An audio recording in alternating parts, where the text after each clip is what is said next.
The critical patriot देखने वाले सब दोस्तों को खुशामदीद।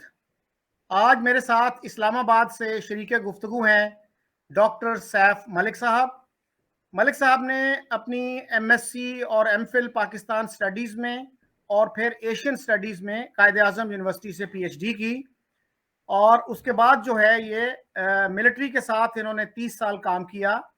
उसके बाद नेशनल डिफेंस यूनिवर्सिटी में इन्होंने काम किया और आजकल ये डायरेक्टर हैं इंडिया स्टडी सेंटर के institute of strategic studies Islamabad में।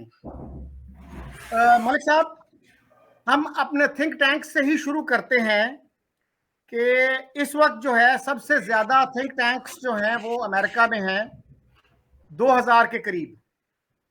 उसके बाद सबसे ज्यादा थिंक टैंक्स जो है कहा जाता है कि इंडिया में है और वो हैं कोई 612 के करीब। तो पाकिस्तान में कितने थिंक टैंक्स हैं और उनके क्या हालात हैं? क्योंकि सुनने में ये आता है कि पाकिस्तान के थिंक टैंक्स की हालत बहुत अच्छी नहीं है और वो बहुत प्रोडक्टिव भी नहीं है। तो आपकी क्या ऑब्जर्वेशन है इस लिहाज से? बिस्मिल्लाहिर्रहमानिर्रहीम। थैंक यू चौधरी साहब for giving me this opportunity कि आज मैं आपके साथ एक सेशन कर सकूं और कुछ अहम बातों पे डिस्कशन हो जाए। जैसा कि आपने मेरे शुक्रिया फ़ियाज़ाना तारुफ कराने का। जहां आपने थिंक टैंक्स की बात की जिन्हें हम दानिशगाहें कहते हैं, तो हमें कंपैरिजन अमेरिका से करने की ज़रूरत नहीं है। हमें ये देखना चाहिए कि हमारे साउथ एशिया में रहते हुए वेयर डू वी स्टैंड। तो हमें कंपैरिजन करना चाहिए ऑफ कोर्स बांग्लादेश के साथ, और इसी तरीके से contemporary India is a big country, naturally उसके साथ भी हम कंपैरिजन नहीं करेंगे पॉपुलेशन के हवाले से। पाकिस्तान में थिंक टैंक्स की जो अगर आप स्ट्रेंथ देखें, नंबर ऑफ थिंक टैंक देखें, वो कोई इतनी जिनको कहते हैं ऐसे थिंक टैंक्स जिनकी एक से है और जिनकी क्रेडिबिलिटी वो तो फिर आप फिंगर टिप्स पे गिन पाएंगे, और वो मोस्टली आपको इस्लामाबाद में मिलेंगे, चंद एक लाहौर में और चंद एक कराची में।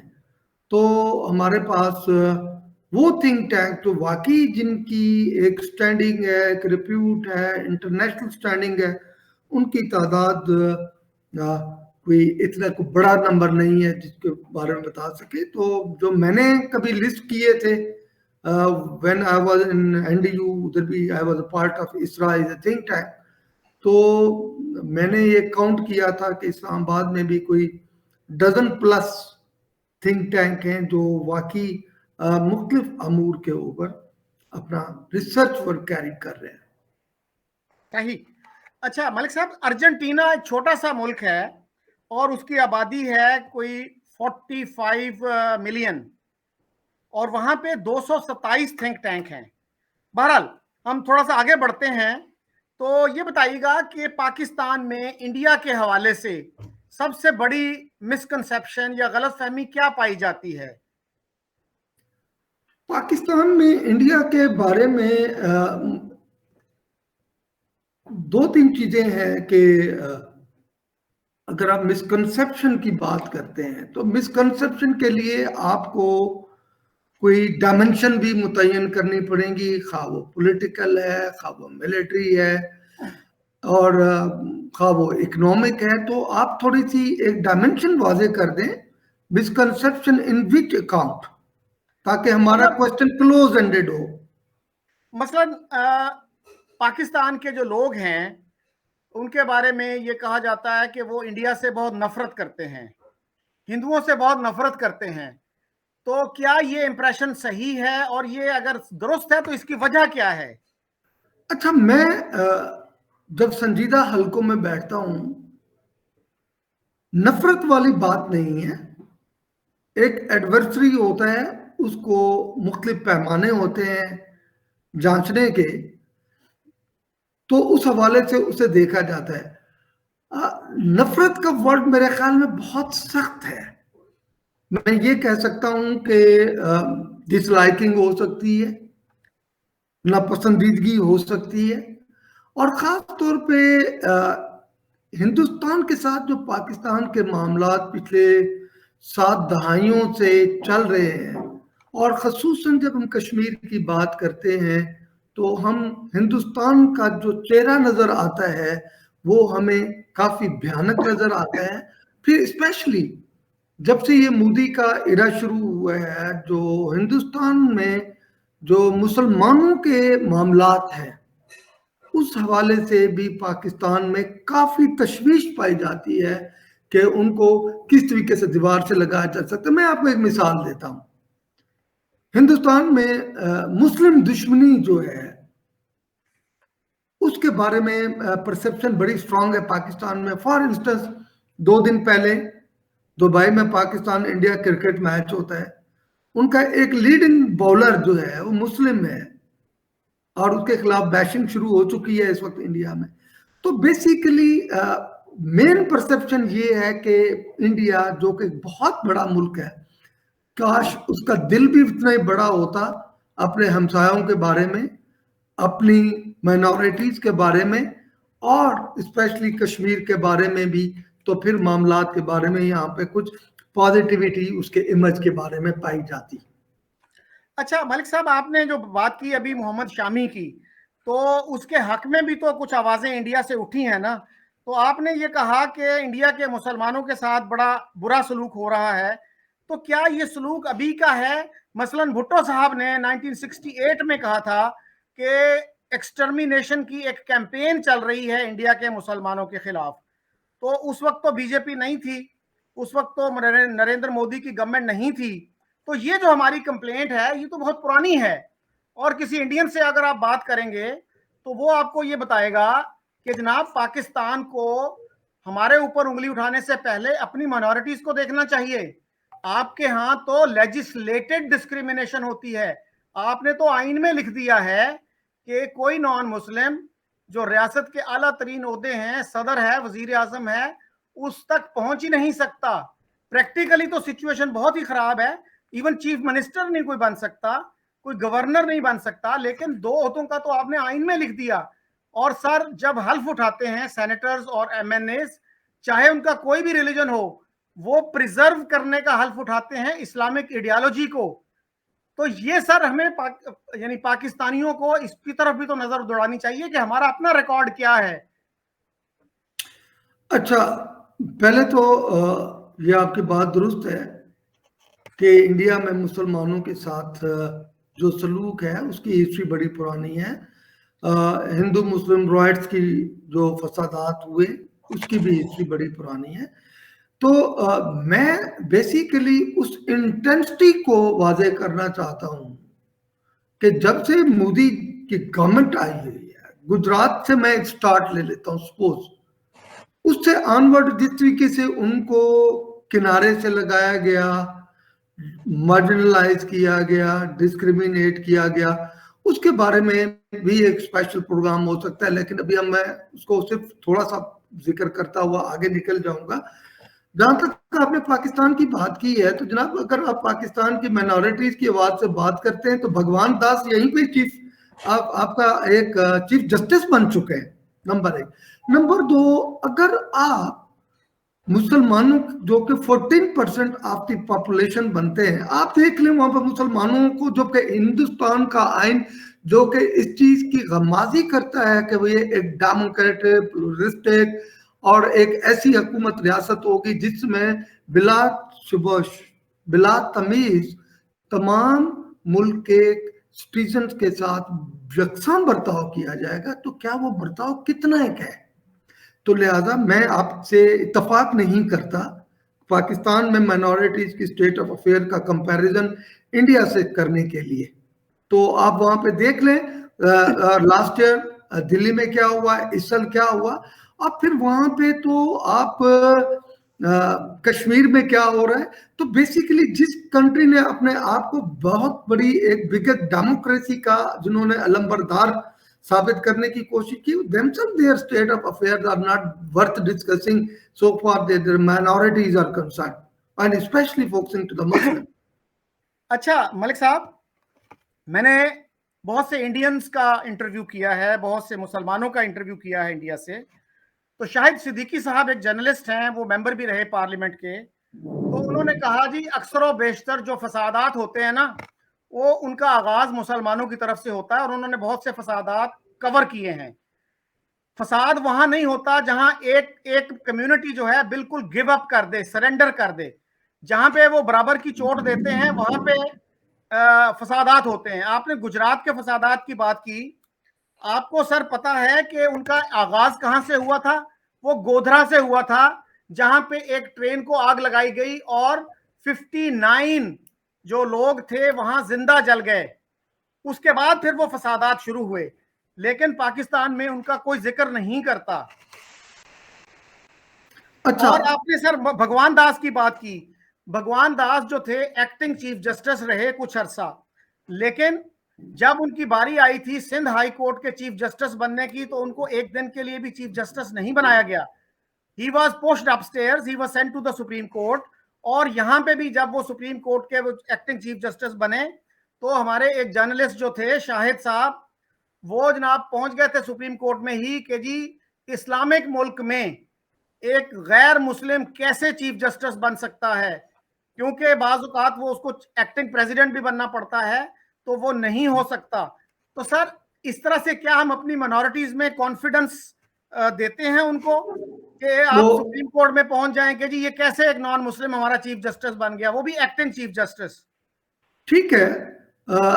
अगर आप आइन की आप बात करते हैं तो हमने माइनॉरिटीज को पाकिस्तान के एक सिटीजन की हैसियत से कायदे आजम की स्टेटमेंट्स को भी सामने रख लें, जो आपने पर्टिकुलर केसेस बताए हैं उनकी भी अगर बात कर लेते हैं, तो अब आई मे नॉट बी कमेंटिंग कि वो उसको उन्होंने चीफ जस्टिस बनाया या नहीं बनाया। मैं दोबारा फिर इंडिया की तरफ आपको लेके जाता हूँ। अभी कोविड-19 के हवाले से उन्होंने कहा, और फिर उसके बाद जो इवन मुसलमानों के लिए उन्होंने वार्ड तक डिफेंड कर दिए। मकसद है कि आप इंडिया में मुसलमानों की जो ट्रीटमेंट है और पाकिस्तान में जो माइनॉरिटीज की ट्रीटमेंट है उसको आप कोई पैरिटी में देख नहीं सकते। अगर आप एविडेंसेस की बात करते हैं, अगर आपने यही मौजू मेरे साथ डिस्कस करना है, तो give me A time, I can give you hundreds of the example जहां पे इंडिया में क्या होता है और यहाँ पे क्या होता है। मैंने सर 2 दिन पहले ही एक इंडियन प्रोफेसर का इंटरव्यू किया, वो सऊदी अरब में पढ़ाते हैं। तो नेक्स्ट टाइम बड़ा अच्छा होगा कि मैं उनको भी बुला लूं, आपको भी बुला लूं, तो बड़ी अच्छी डिस्कशन हो सकेगी। अच्छा सर, मैं आपको बताऊं, अकबरुद्दीन अवैसी को आप जानते होंगे। वो असदुद्दीन अवैसी जो मेंबर पार्लियामेंट है इंडिया के, उनके भाई हैं, छोटे भाई हैं। उन्होंने एक दफा इतनी एक इश्तियाल अंगेज बात की थी कि 15 मिनट के लिए पुलिस हटा लो, फिर देखना कि हम 25 करोड़ हैं, तुम 100 करोड़ हो, कौन ताकतवर है। मुझे बताइए, अगर कोई पाकिस्तान में मिनॉरिटी का बंदा ऐसी बात कर दे, क्या हशर होगा उसका? आपने परसेप्शन की बात की है, जो इंडिया वाले ने बात की है वो आप उससे पूछें। तो आई डोंट थिंक ऐसी कोई मामला यहाँ पे है, और ना ही हमने अपनी माइनॉरिटीज के लिए जिंदगी तंग की है जो इंडिया में मुसलमानों के साथ उन्होंने किया हुआ है। सर किसी अहमदी से बात की है आपने कि उनकी जिंदगी कितनी अजीरन हुई है? आई हैव मैनी फ्रेंड्स जो कि बड़े किसी सीनियर रैंक्स पे पहुंचे हैं। मसलन किस रैंक पे पहुंचे, कौन है वो? नहीं, काफी सारे लोग हैं आपकी सिविल ब्यूरोक्रेसी में बैठे हुए हैं। सर वो लोग हैं जो छुपाते हैं, अपना डिस्क्लोज नहीं करते। और कितनी उनकी मस्जिदों पे अटैक हुए हैं सर। मस्जिद भी नहीं कह सकते उसको, प्लेस ऑफ वर्शिप कहेंगे। वो अगर आपको सलाम अलैकुम कह दे तो आप जाके थाने में रपट दर्ज करवा सकते हैं, उनको 2 साल सजा हो सकती है। अपने वेडिंग कार्ड पे सर, वो वेडिंग कार्ड पे अगर वो बिस्मिल्लाह रहमान रहीम लिख दें, उनको 2 साल की सजा हो सकती है। वो अपना सालाना जलसा नहीं कर सकते कितने अरसे से। अच्छा, I have good friends a few जी, मेरा उनके साथ आना जाना भी है, हमने कभी उनके साथ डिस्क्रिमिनेट नहीं किया, जनरल परसेप्शन की बात है। But you should talk to be specific to India political affair. I think you are diverting from the discussion. This is not my mandate to discuss minorities here. I think you are losing the direction of my interview because this is not my area of discussion. Okay. Please be specific, be to the point. Don't drag the discussion to those irrelevant points which I never like to discuss. The minority never like to discuss Ahmadis, Shia, sect, etc. If you want to talk to me, please be specific. talk to Pakistan-India relation, talk to Pakistan, focus on Kashmir, talk to me that what our think tanks are doing. So please be focused. ठीक है, Our time is very important. Malik साहब, हाँ, हम कश्मीर की बात कर लेते हैं। मलिक साहब ये बताइएगा कि कश्मीर पे जो है पाकिस्तान का लीगल जो केस है उसकी क्या स्टैंडिंग क्या है? What is Pakistan case on Kashmir? देखें, हमारी एक बड़ी स्टैंडर्ड लीगल स्टैंडिंग है कि यूएन में जो मौकफ लिया गया कि यूएन की जो 18 रेजोल्यूशन हो चुकी हैं उनके ऊपर आप बात कर लें, उनका सबका एक ही फोकस है। और जो खास तौर पे 7 अगस्त 1957 में नेहरू ने जो स्पीच की थी अपने पार्लियामेंट में, उसने भी यही कहा था कि हम कश्मीर के लोगों को through their right of self determination उनको उनके हक के मुताबिक इस पर डिस्कशन होगी। जो यूएन में मौकफ है लीगल वो ये है कि let the people of Kashmir be given their right of self determination. जो यूएन में चीज है वही पाकिस्तान का लीगल पोजीशन है, खा वो 4th जेनेवा कन्वेंशन की बात हो या आपके बाकी चीजें हो, तो हम उसकी डायरेक्शन में ही चलते हैं।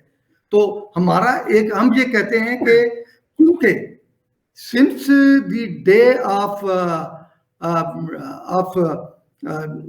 जब से ये डिमार्केशन हुई है, कंट्रीज इंसेप्शन हुई है, जो रूल फॉलो किया गया था उस रूल को फॉलो नहीं किया गया। और आज 26 अक्टूबर 27 अक्टूबर को जिस तरीके से इंडियन फोर्सेस ने श्रीनगर के ऊपर 1947 में असॉल्ट किया, हम उसे एक इलीगल समझते हैं।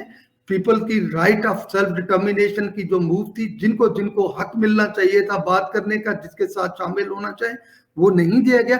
जो यूएन में जो इंडिया जो केस लेके गया था कि जनाब इसको 1948 में, हम यूएन के मुताबिक हमारी लीगल पोजीशन वो है जो यूएन में है कश्मीर के मुकाबले, let the people of Kashmir to decide their fate and right of self determination should be given. That is the Pakistan. आपने यूएन के रेजोल्यूशंस की बात की और नेहरू की भी आपने बात की। आपने वो क्रिस्टीन फेयर जो है अमेरिकन जो एकेडमिक हैं, थिंक टैंकर हैं, उनका एक क्लिप देखा होगा कि एक पाकिस्तानी उनके किसी बुक लॉन्च पे पहुंच गया। He was a full bright scholar, Ehtesham नाम था उनका, और उसने कश्मीर की डिस्कशन शुरू कर दी। तो उसने, क्रिस्टीन फेयर ने यही क्वेश्चन उनसे किया कि क्या लीगल बेसिस है पाकिस्तान की? तो उसने कहा जी यूएन रेजोल्यूशंस। तो उसने कहा, क्रिस्टीन फेयर ने पूछा कि क्या आपने यूएन रेजोल्यूशन पढ़े हैं, उनमें क्या लिखा हुआ है? तो उसको मानना पड़ा कि जी मैंने नहीं पढ़े। और उसने, क्रिस्टीन ने यही कहा जी हर पाकिस्तानी यूएन रेजोल्यूशंस की बात करता है लेकिन उनको पढ़ने का तरद्दुद नहीं करता। और उन रेजोल्यूशन में सबसे पहले जो पाकिस्तान से डिमांड की गई वो थी कि पाकिस्तान अपने सारे जो ट्रूप्स हैं और जो पाकिस्तानी हैं जो वहां के रूटीन में वहां नहीं रहते उनको विड्रॉ करेगा। उसके बाद जो है इंडिया जो है वो बल्क ऑफ फोर्सेस को विड्रॉ करेगा। उसके बाद फिर प्लेबिसेट होगा। पाकिस्तान ने तो कभी इस शर्त को पूरा नहीं किया कि अपने ट्रूप्स को वापस बुलाए और जो पाकिस्तानी वहां के शहरी नहीं है, रेगुलर रेजिडेंट्स नहीं है, उनको वापस नहीं बुलाया। तो ये तो पाकिस्तान ने इस शर्त को पूरा नहीं किया। और दूसरा सर ये बताइएगा कि जूनागढ़ पे पाकिस्तान का क्या स्टैंड है? क्या जूनागढ़ की एक्सेशन कबूल करके एम्बेसडर शाहिद अमीन ने जैसे कहा कि पाकिस्तान ने अपना केस इरोड कर लिया कश्मीर पे, किस लॉजिक के तहत जो है जूनागढ़ की एक्सेशन कबूल की गई? देखिए, जूनागढ़ का मामला अगर हम, this is exactly contrary to the Kashmir. वहां पे जो नवाब मोहब्बत खान थे, he never wanted to join access with India. वो तो फोर्सफुली, और वो तो पाकिस्तान के साथ ज्वाइन करना चाहते थे। जब कश्मीर में जो उनके महाराजा ने इंटेंशन शो की इंडिया कर ज्वाइन करने के लिए, वहां तो फॉरेन इंडियन फोर्सेस चली जाती हैं, कब्जा कर लेती, लोगों के विशेष का ख्याल नहीं किया गया। कंट्रेरी टू दैट, जब जूनागढ़ में जब उनके जो नवाब हैं नवाब मोहब्बत खान जी, जब वो पाकिस्तान को ज्वाइन करना चाहते हैं तो उधर उनसे वो, तो एक किस्म की डायकोटमी जो है इस केस में नजर आती है। और बाय द वे जूनागढ़ का भी इशू अभी तक यूएन में ये भी एक इशू के तौर पे मौजूद है। अगर आपने रिसेंटली वो प्रोसीडिंग जो के मुस्लिम इंस्टीट्यूट ने अभी रिसेंटली एक सेमिनार किया था, I was also one of the speaker and chair, अगर आप उसकी प्रोसीडिंग को पढ़ लें तो मेरे ख्याल में काफी हद तक आपको उस इशू पे भी क्लैरिटी आ जाएगी कि पाकिस्तान का क्या मौकफ है और क्या स्टैंडिंग है उस इशू के ऊपर। उसके ऊपर पूरा प्रोग्राम किया जा सकता है। जी, मुझे उसका अंदाजा है जो सेमिनार हुआ था, लेकिन मेरा क्वेश्चन ये है कि क्या पाकिस्तान ने, एम्बेसडर शाहिद अमीन की ये बात गलत है कि पाकिस्तान ने अपना केस जो है जूनागढ़ की एक्सेशन कबूल करके इरोड कर लिया? You can not have it both veg. एक तरफ आप ये कहते हैं कि लोगों की मर्जी है, दूसरी तरफ आप कहते हैं हुक्मरान की मर्जी है, तो you can not have it both ways sir, ये है क्वेश्चन। ओके, तो मैं I will then again focus to the Kashmir, I will not keep it Junagadh aside. Junagadh के ऊपर हम दोबारा कोई स्पेशल प्रोग्राम कर ले, कश्मीर के हवाले से बात कर लेते हैं। कश्मीर की जो सिचुएशन है, आपने जिन उसकी बात की है रेजोल्यूशन की, कुछ मैंने भी पढ़े हैं, और उसके बाद जो 48 में नेहरू जिस तरीके से मामले को लेके गया था वो स्टेटमेंट भी मैंने पढ़ी है। बात यह है कि पिछले 74-75 साल से कश्मीर में जो ट्रीटमेंट की गई कश्मीरियों के साथ, और 5 अगस्त 2019 के जो एक्ट हुआ है जिसकी लीगैलिटी को विद इन इंडिया भी चैलेंज कर दिया गया है, जो एक डेमोग्राफिक असॉल्ट किया गया है कश्मीरियों की आइडेंटिटी के ऊपर और कल्चर के ऊपर, और न्यू डोमिसाइल लॉ के जरिए मेजॉरिटी को माइनॉरिटी में कन्वर्ट करने की कोशिश की गई है। तो उसके ऊपर जो है ना एक एक एक ह्यूमन क्राई जो बनता है, वर्ल्ड की कांशियस को, जमीर को जगाने की कोशिश भी की जा रही है। पाकिस्तान भी अपने लेवल पे कोशिश कर रहा है, पाकिस्तानी डायस्पोरा भी है, उसके बाद हमारी पॉलिटिकल लीडरशिप भी इसके ऊपर बात कर रही है, यूएनएससी में भी बात होती है। तो पाकिस्तान कश्मीर का मुकदमा दुनिया के हर फोरम के सामने रख रहा है और ये बताने की कोशिश की जा रही है कि जो 5 अगस्त 2019 से पहले की पोजीशन है, हमें उस पोजीशन पे वापस आना है, तब कहीं जाके जो है मामलात को आगे चलने की कोशिश होगी। कल भी आपने प्राइम मिनिस्टर इमरान खान की जो सऊदी अरब में जो बातचीत थी, उसने कहा था जी हमारा तो कोर इशू ही कश्मीर है, अगर ये सेटल होता है तो बाकी चीजें जो है आराम से इंडिया के साथ सेटल हो सकती है। अच्छा मलिक साहब, आपने कहा कि डेमोग्राफिक असाल्ट किया गया है कश्मीर पे, तो सर आपको पता है कि आज से कुछ 30 साल पहले, 31 साल पहले 4-5 लाख जो पंडित थे उनको कश्मीर से निकलना पड़ा सिक्योरिटी की वजह से, उनके ऊपर अटैक हो रहे थे, उनको मारा जा रहा था, तो वो तो अब तक वापस नहीं आए। कितने लोग हैं इस पिछले 2-2.5 साल में जो जिन्होंने जाके कश्मीर में असॉल्ट किया है? कितने लोग हैं जो वैली जो है कश्मीर की वैली, वहां पे गए हैं इंडिया की तरफ से? बात मादी की मैं नहीं कर रहा, आप ये देखें कि डोमिसाइल कितने इशू हुए हैं इस वक्त। आपको पता है कि ऑलमोस्ट कोई 1 मिलियन डोमिसाइल अभी इशू हो चुका है, और किन कंडीशन पे हुआ है ये भी आपके नॉलेज में होगा। फिर तो बात ये है वो जो है किन लोगों को इशू हुआ है? अच्छा, उनको इशू हुआ है, क्या वो लोग ऑलरेडी वहां रह रहे थे या बाहर से आके वहां रहना शुरू कर दिया है? वो ऑलरेडी नहीं रहे, जो वहां पे रहा हो किसी जॉब के सिलसिले में, चाहे जिसने वहां पे मैट्रिक एफए तक तालीम हासिल की हो, उन लोगों को डोमिसाइल इशू हो रहे हैं। और जरूरी नहीं है कि वो they are the non resident. फिर उसके बाद they can go for the, वो जो प्रॉपर्टी जो है वो खरीदी जा सकती है, और इसके अलावा जो उनकी socio political socio economic fabric of the society है उसके ऊपर भी काफी जो है एक डेंट पड़ने वाला है। और दूसरी बात यह है कि वो लोग अभी नॉन रेजिडेंट हैं जो कि अभी कश्मीर में दोबारा जिनको डोमिसाइल इशू किया जाए, लोकल तो नहीं है। मलिक साहब, वहां पे तो जो ऑलरेडी हिंदू हैं वो बाहर निकलने का सोच रहे हैं, जो थोड़े से बचे हैं। अभी एक केमिस्ट था वहां पे, केमिस्ट जिसने जाने से इनकार कर दिया था, उसको भी मार दिया गया। अभी एक सिख को मारा गया, टीचर थी वो। एक हिंदू को मारा गया, वो भी स्कूल टीचर था। तो जो 4-5 लाख लोग अभी भी दिल्ली के कैंपों में पड़े हैं वो नहीं वापस गए सर। आप किस असॉल्ट की बात कर रहे हैं? अच्छा, मैं आपसे ये बात करूं, मुझे कहने दीजिए, आप जरा डाटा उठा के देख लीजिए, टोटल पिछले 5 साल का डाटा उठा के देख लीजिए। कितने कश्मीरी मुसलमानों का जो ह्यूमन राइट्स के हवाले से मैं बात करता हूँ, कितने विडोज, कितनी हाफ विडोज, कितने 1000 मिसिंग, कितने पैलेट गन के थ्रू, कितने रेप्स हुए और कितनों को मारा गया। आप जरा डाटा का कंपैरिजन कर लीजिए, तो फिर उसके बाद हम जो है ना इसके ऊपर बात करें। तो there is no sort of comparison which you are talking about, there is no comparison. आप एक इंडिविजुअल केस उठाते हैं और इक्वेट करते हैं एक स्मॉल प्रोपोर्शन को एक big proportion. I think your data is not जो कि मिसमैच है उस ग्रेव ह्यूमन राइट वायलेशन से जो कि इंडिया और Indian forces are committing in Kashmir, Jammu and Kashmir. और उसका तो आप कोई एक एग्जांपल उठाते हैं तो आप उसको क्या कंपेयर कर सकते हैं सबके साथ? जी मलिक साहब, मुझे ये बताइए कि दोस्तों इस तरह ये इंटरव्यू सडनली ख़त्म हो गया और मैंने फ़ौरन फ़ोन किया मलिक साहब को व्हाट्सएप से, तो उन्होंने बताया कि जी मेरे पूरे दफ्तर में इंटरनेट का सिस्टम ख़राब हो गया है, तो इस तरह ये इंटरव्यू जारी नहीं रह सकता। तो मैंने बहरहाल कहा कि हो सकता है 5 मिनट में 7 मिनट में सिस्टम आपका बहाल हो जाए तो हम इसको दोबारा कर लेंगे, लेकिन वो सूरत ना बन सकी। तो फिर मैंने मलिक साहब से कहा कि हो सकता है कि कुछ क्वेश्चंस आपको अच्छे ना लगे हों, तो उन्होंने उसका गिला किया कि हाँ उनको क्वेश्चंस अच्छे नहीं लगे और वो इस तरह के क्वेश्चंस की तवक्को नहीं कर रहे थे। तो मैंने बहरहाल उनको कहा फिर मैं प्रोग्राम पूरा हम दोबारा रिकॉर्ड कर लेते हैं, जो क्वेश्चंस आपको अच्छे नहीं लगे उनको हम एडिट आउट कर देंगे।